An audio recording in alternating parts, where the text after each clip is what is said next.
Star Wars, c'est 9 films, des séries dérivées à foison, des milliers de produits dérivés, des animés, des comics, des jouets, et une trilogie originale qui a révolutionné l'histoire du cinéma et qui est toujours aujourd'hui célébrée par des millions de fans dans le monde entier. Une saga avec laquelle son créateur, donc George Lucas, entretient un rapport assez conflictuel, et une saga qui est sans doute encore aujourd'hui l'objet de pop culture le plus connu du monde. Sur Intercut, il y a bien longtemps de ça, dans une vidéo lointaine, très lointaine, et à l'image absolument dégueulasse, soit en passant, est-ce que je vis dans une grotte? Pourquoi j'ai cette coupe de cheveux? Tant de questions. Je vous avais déjà parlé des films qui étaient comme Star Wars en moins bien. On avait cité Le Trou Noir, Krull et la parodie Spaceball. Mais aujourd'hui, dans cette vidéo un peu particulière, j'ai envie de vous parler des films qui sont encore plus grands, des films qui, de l'aveu de George Lucas, ont complètement créé Star Wars. Et j'ai envie de sortir un petit peu des sentiers battus, vous verrez, il y a quelques surprises dans cette vidéo.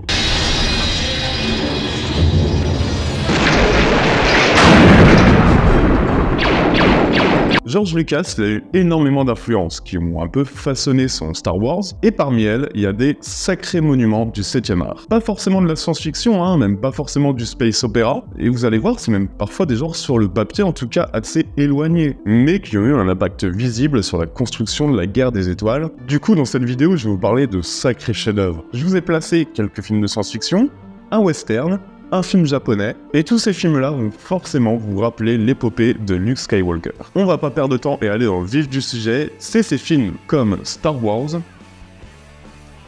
en mieux.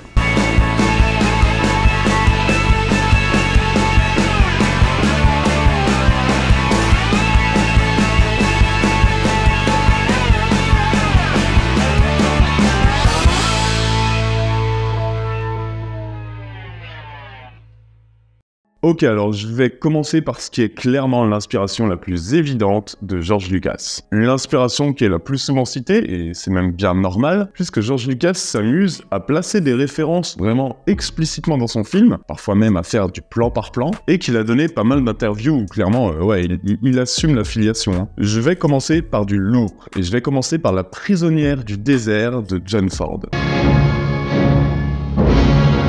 À mon sens, c'est l'un des meilleurs John Ford, et peut-être le meilleur rôle de John Wayne parmi ceux que j'ai vus, même si j'avoue que j'en ai pas vu des millions. C'est un petit peu ma lacune, une lacune que je vais essayer de combler. Bref, ça se passe au Texas en 1868. On suit un homme, Aaron, qui meurt avec toute sa famille dans l'attaque de Comanche, donc des Amérindiens, qui attaquent son ranch et enlèvent ses filles. Ethan, qui est le frère d'Aaron, et qui est un homme fort, viril, dur, impitoyable, va découvrir le massacre dans une scène reprise complètement par George Lucas, et va se lancer à la poursuite des agresseurs avec deux jeunes hommes naïfs qui rappellent assez Luke d'ailleurs. On est sur un western intense et magistral, clairement une référence du genre à découvrir absolument.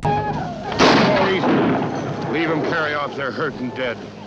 Well, Reverend, that tears it. No, and you stay out of this. All of you. I don't want you with me. I don't need you for what I gotta do. Moi j'aime beaucoup les westerns un peu crépusculaires. Vous savez que parmi mes westerns préférés, bon, il y a L'Homme de haute plaine, il y a Keoma, et du coup John Ford, j'ai quand même souvent du mal avec ces westerns en quelque sorte. Mais vraiment ici on est sur une variation assez sombre et impitoyable du Grand Ouest. Une variation sombre certes, mais qui n'oublie pas le grand spectacle à travers clairement ces décors sublimés par un Technicolor à tomber. J'ai rarement vu l'Ouest filmé comme ça, et cette mise en scène qui reste, waouh, mais vraiment si moderne de John Ford. Et si je le mets en lien avec Star Wars, c'est non seulement pour cette similitude dans l'histoire, avec ces personnages à la recherche d'une prisonnière plutôt que d'une princesse, mais sinon c'est la même chose, ces similitudes dans la caractérisation, donc le rôle de John Wayne étant quasiment celui d'un Han Solo en plus cruel et en plus imprévisible, mais c'est aussi pour cette mise en scène avec ces longs plans sur ces étendues de sable qui semblent vraiment avoir juste créé Tatooine. Stand aside, Martin. No, you don't, Ethan. Ethan, no, you don't!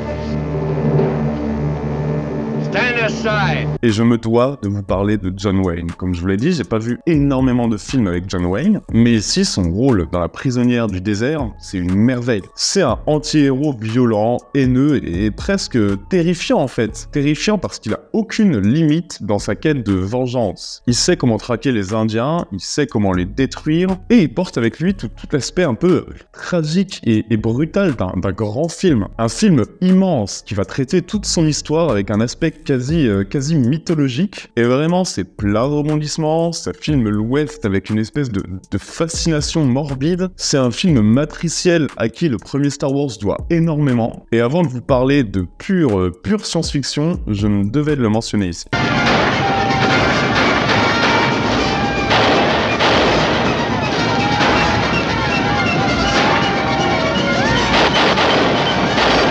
Ok, deuxième film. Et quand je dis film matriciel, film référent, là on est clairement dedans parce qu'on est sur l'un des films les plus influents de l'histoire de la science-fiction avec le fameux 2001 de Kubrick. Un film sans qui Star Wars ou un Star Trek n'auraient pas du tout été les mêmes. Un grand classique, précurseur du space opéra. Je vais vous parler de La planète interdite.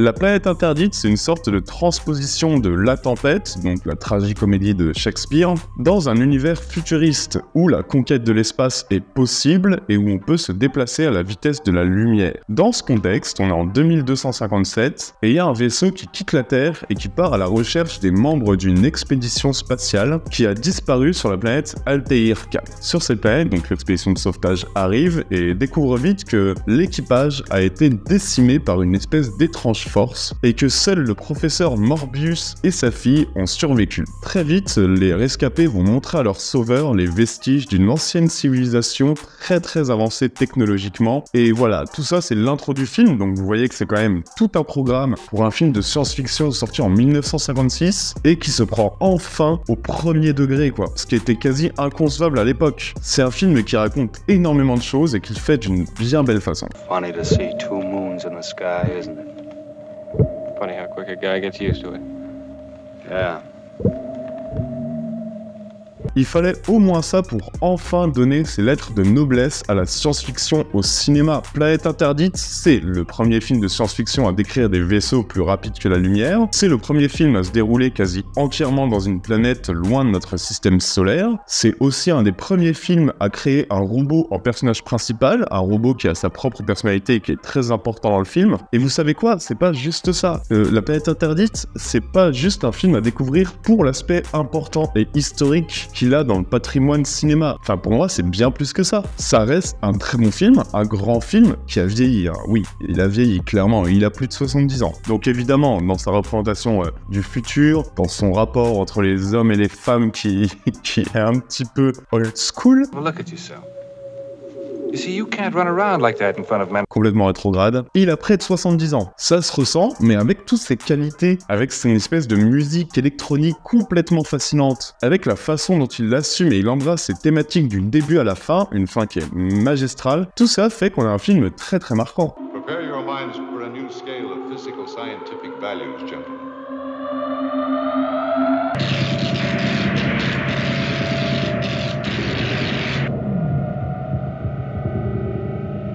Le film va aller sur des terrains qu'on n'imaginait pas forcément. Il va parler d'inconscient, il va parler de la part d'ombre en soi. Je vais pas spoiler, mais c'est vraiment surprenant. Et l'affiliation avec Shakespeare, elle fait beaucoup de bien. Et moi, j'aime bien cette photographie qui est datée mais charmante. J'aime bien même ces effets spéciaux qui sont évidemment à milieu de la science-fiction actuelle, mais dans un sens qui évite aussi cette tendance de rendre tout grise, triste et morne. Et si on fait abstraction des effets spéciaux et de la représentation du futur qui, oui, donc comme je l'ai dit, a vieilli, le film a suffisamment de belle qualité pour surmonter ça. La part de mystère qu'il entretient, son rythme parfait pour 1h30, sa mise en scène qui reste très intéressante, la manière qu'il a de ne pas dévoiler toute son histoire, d'aller petit à petit dans l'espèce de mystère, un mystère opaque, tout ça, ça en fait un film que j'aime beaucoup, que j'aime même beaucoup revoir aujourd'hui, et c'est une référence assumée par George Lucas, donc je voulais en parler ici.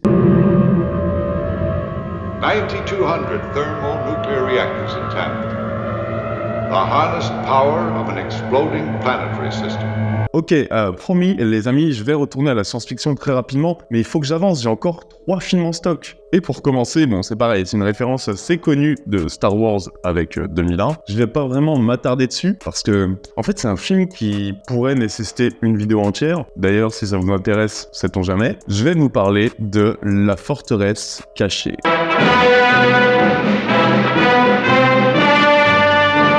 C'est un film de Akira Kurosawa, donc qui est quand même l'un des grands cinéastes mondiaux, l'un des cinéastes qui a le plus impacté ses pairs, donc voilà, pardonnez du peu. Et surtout, Akira Kurosawa, c'est LA référence de George Lucas. On va suivre dans La Forteresse Cachée un groupe qui est formé d'un général, de 2 paysans comiques et d'une princesse, si ça vous rappelle un truc. Un groupe qui se retrouve plongé en pleine guerre civile. Et la princesse, elle est recherchée par les méchants. Pourquoi? Parce qu'elle détient les plans de l'Étoile Noire. Non, pardon. Elle détient les plans d'un trésor caché, donc elle doit être protégée par le général et par tout ce petit groupe. Bon, voilà, je pense que narrativement vous voyez le délire. Et La Forteresse Cachée est un film monumental. Je pense que vous allez vous en rendre compte très vite, rien qu'aux images. On est vraiment sur une production de très grande ampleur, on est sur une fresque impressionnante. Et du coup, au niveau de la filiation avec Star Wars, écoutez, si je vous disais que c'est de La Forteresse Cachée que sont nés les fameux fondus latéraux de George Lucas, et surtout que sont nés R2D2 et C3PO. Parce que de l'aveu même de Lucas, les 2 robots de Star Wars, ils sont nés des paysans du film. Des paysans qui ont une espèce de fonction comique au milieu de la tragédie et de l'histoire de cette princesse déchue en résistance qui est escortée par des héros au cœur pur.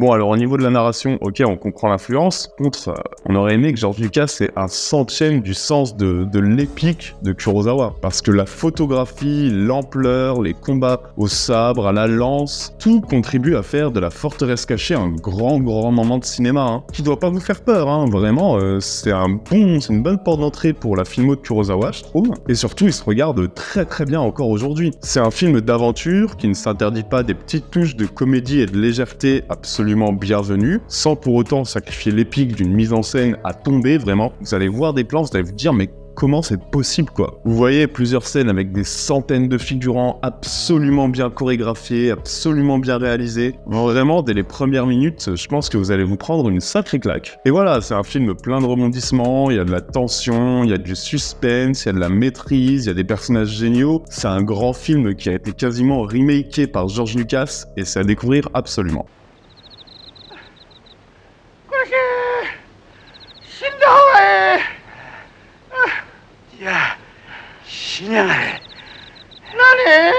Bon, et je sais que vous voulez finir avec des gros vaisseaux spatiaux, de l'aventure spatiale, piou. J'ai 2 films de science-fiction pour vous pour finir cette vidéo. Meilleur que Star Wars, à vous de voir. Mais ça reste 2 films intéressants et que je voulais citer pour vous permettre de prolonger l'expérience de George Lucas. Et le premier, clairement, alors, bon, lui c'est clairement un Star Wars coréen qui s'appelle Space Sweeper.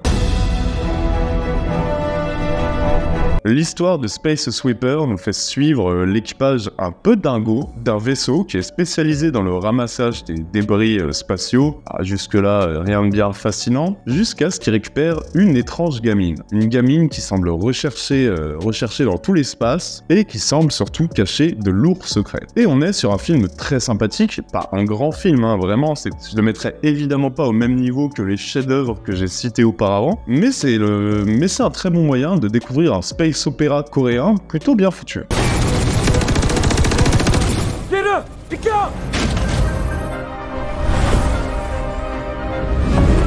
Ce qui m'a plu là-dedans, c'est principalement vraiment la liberté du truc. Je veux dire, le film a un vrai univers, il l'exploite avec générosité, visuellement c'est aussi assez réussi, et puis voilà, surtout, c'est un film qui va à l'essentiel, quoi. Une petite série B en fait, une petite série B qui compense sa narration, son histoire assez classique, par une mise en scène efficace, qui mélange les genres, qui laisse vivre ses personnages aussi, et qui nous promène dans un univers intrigant qui en plus de ça, se paye le temps de quelques séquences le luxe de casser quelques codes très américains. Franchement, j'en attendais pas plus. Et pour vous faire passer une petite soirée en vous balançant un space opéra sans prétention, c'est exactement ce qu'il vous faut. Ça peut être une belle surprise.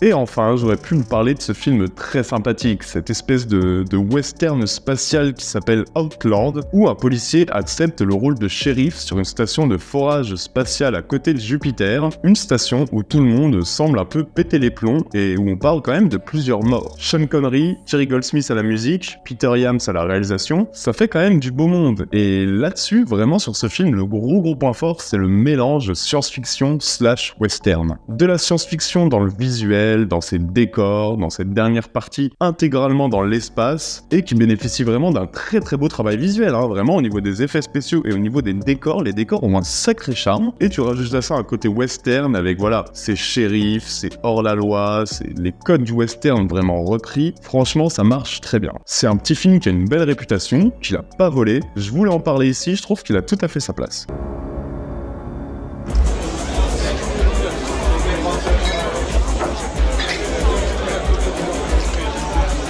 Ok, j'espère que la vidéo vous aura plu. Il y a un petit Tipeee pour faire vivre la chaîne, je vous mets le lien en description. Chaque petit euro ou chaque petit partage permet vraiment de développer des grosses vidéos sur Intercut. N'oubliez pas non plus de vous abonner, de mettre la cloche, c'est très important. Et vous savez, c'est vous qui choisissez le thème de la prochaine vidéo, comme d'hab, en commentaire. Et je vous propose Massacre à la tronçonneuse en moins bien, depuis le temps que j'en parle, ou alors Raging Bull en moins bien.